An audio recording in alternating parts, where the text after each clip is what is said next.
एक व्यक्ति बहुत गरीब था। उसके पास कुछ धन था और उस धन से उसने व्यापार आरंभ किया।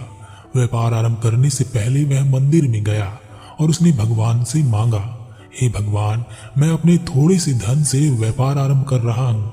मेरा व्यापार सफल करना, ज्यादा नहीं थोड़ा ही, इतना कि मैं अपने परिवार की सुख सुविधाओं का ध्यान रख सकूं। इसके बाद उस व्यक्ति ने उस धन से व्यापार शुरू किया। व्यापार शुरू होते ही उसे लाभ मिलने लगा। उसे लाभ मिला तो उस लाभ के एक हिस्से से उसने मंदिर में कुछ चढ़ावा दिया। इसके बाद उसका व्यापार चलता चला गया। वह एक बड़ा व्यापारी बन गया। पिछले 4 वर्षों में हर रोज वह मंदिर जाता और रोज मांगता। पर एक दिन ऐसा आया जब उसे व्यापार में घाटा हुआ। फिर धीरे धीरे से व्यापार में घाटा होने लगा। उसे समझ नहीं आ रहा था कि उसके साथ क्या हो रहा है। वह सब कुछ ठीक कर रहा है, फिर भी सब गलत हो रहा है। उसे लगा कि भगवान उससे रुष्ट हो गए हैं, नाराज हो गए हैं। अवश्य ही उससे कोई बड़ी गलती हो गई है। इस गलती का पता लगाने के लिए उसने ज्ञानी लोगों से संपर्क किया। सबने अपने अपने उपाय बताए और उसने वह सारे उपाय कर डाले, पर कोई फर्क नहीं पड़ रहा था। इसके बाद एक दिन उसे व्यापार में एक बहुत बड़ा घाटा हुआ, इतना कि वह लगभग सड़क पर आने से बच गया था। उसके पास कुछ धन बचा, घर बचा और कुछ जमीन बची, बाकी सब नीलाम हो गया। हताश होकर वह मंदिर पहुंचा और वहां के भगवान के सामने चिल्लाया। उसने कहा, आखिर मेरी भक्ति में कौन सी कमी रह गई थी? मुझसे कौन सी गलती हो गई थी जो तुमने मुझे इतनी बड़ी सजा दी? पहले जब मैं तुमसे मांगता था तो मेरी मांगी हुई चीज मुझे जरूर मिलती थी, पर अब जब मैंने तुमसे मांगना शुरू किया तो मैं जो मांगता हूँ उसका उल्टा हो जाता है। वह वहां के भगवान पर चिल्ला रहा था, धमकी दे रहा था कि आज के बाद मैं तुम्हारे मंदिर पर कभी नहीं आऊंगा, ना कोई चढ़ावा चढ़ाऊंगा। एक गुरु वहां से गुजर रहे थे। उस व्यक्ति की व्यथा देख गुरु रुके और उस व्यक्ति से कहा, क्यों इन पत्थर की मूर्तियों से लड़ रहे हो? यह तुम्हें क्या देंगी? यह तुम्हें कोई सजा नहीं दे सकती। व्यक्ति ने कहा, गुरुदेव, यह मूर्तियां नहीं है, यह भगवान है। पहले यह मुझ पर कृपा करते थे, मैं जो मांगता था सब पूरी कर देते थे, लेकिन अब उन्होंने मुझे धोखा दे दिया है। अब यह मेरी सुनते ही नहीं, मैं जो मांगू उसका उल्टा ही हो जाता है। गुरु मुस्कुराए और गुरु ने कहा, मैं जानता हूँ अब यह पत्थर की मूर्तियां तुम्हारी बात क्यों नहीं सुनती और जो तुम मांगते हो उसका उल्टा क्यों हो जाता है। व्यक्ति ने कहा, अच्छा तो बताइए गुरुदेव, ऐसा क्यों हो रहा है? मैं क्या अर्पण करूं, क्या रीति रिवाज निभाऊं, क्या चढ़ाऊं अपने भगवान को कि वह मान जाएं? गुरु ने कहा, सब कुछ वैसा ही है जैसा पहले था, बस तुम्हारी मांगने का ढंग बिगड़ गया है। व्यक्ति ने कहा, मैं कुछ समझा नहीं गुरुदेव, मैं अब भी वैसे ही मांगता हूँ जैसे पहले मांगता था। गुरु ने कहा, मेरे साथ चलो, तुम्हें कुछ दिखाता हूँ।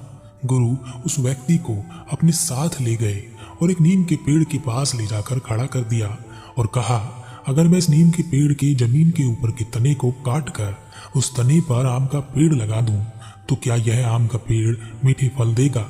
व्यक्ति ने कहा, ऐसे कैसे हो सकता है? आम के पेड़ की जड़ ही नहीं होगी तो वह सूख जाएगा। जड़ों को मिट्टी चाहिए, तने नहीं। नीचे नीम है तो ऊपर आम कैसे हो सकता है? गुरु ने कहा, अगर मैं नीम के पेड़ का तना काट दूं तो नीचे से क्या निकलेगा? व्यक्ति ने कहा, अगर जड़ें बची हुई हैं तो जमीन से वही निकलेगा जो जड़ों में होगा।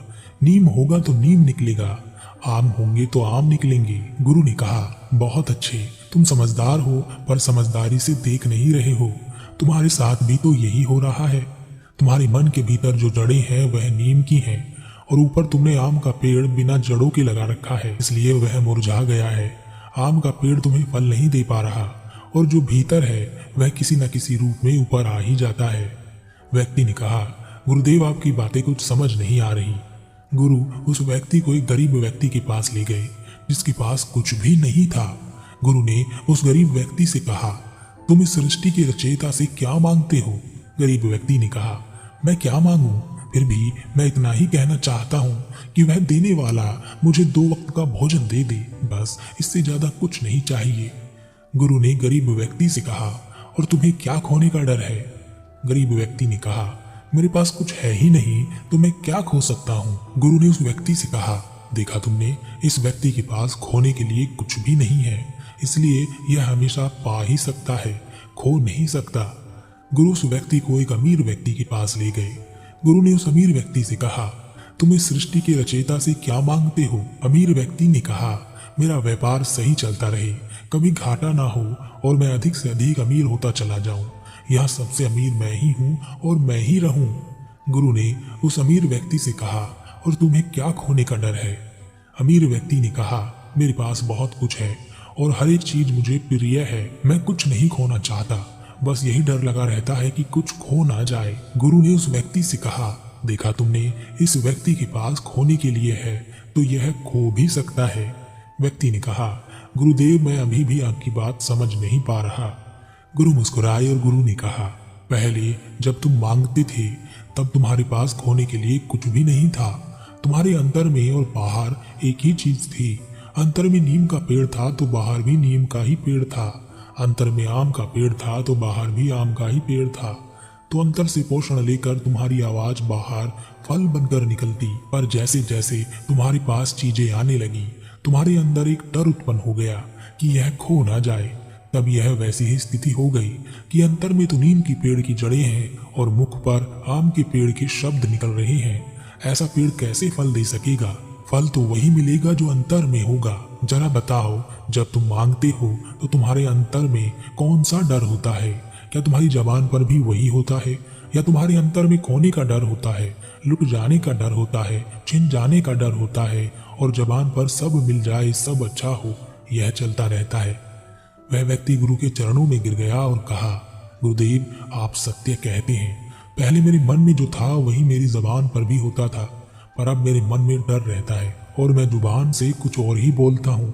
शायद यही वजह है क्योंकि दुनिया बनाने वाला अंतर में फैली जड़ों को सुन लेता है, पर ऊपर क्या है वह नहीं जान पाता, और ऊपर तो वह झूठ ही झूठ रहता है। सत्य तो हमेशा जड़ों में ही समाया होता है।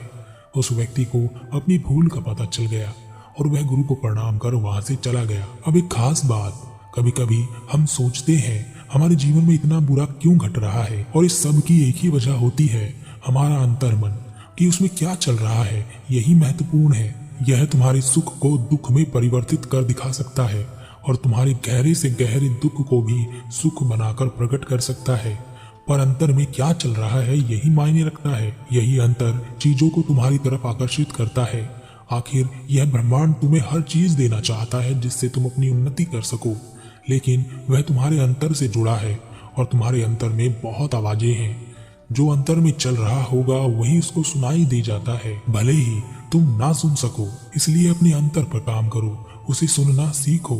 जानो कि तुम्हारे अंतर में कौन कौन से डर पनप रहे हैं। यह अंतर ही है, यही वह जगह है जहाँ से मांगा जाता है और आपको दिया जाता है। इसी कारण से भगत सिंह जैसे लोग फांसी के फंदे को चूम लेते हैं, उन्हें वहां भी सुख दिखता है। और एक अमीर आदमी जिसके पास सब कुछ है, रात को चैन से सो भी नहीं पाता।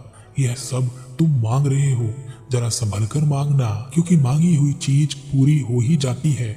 देर सवेर मिल ही जाता है। कुछ बुरा मत मांग लेना।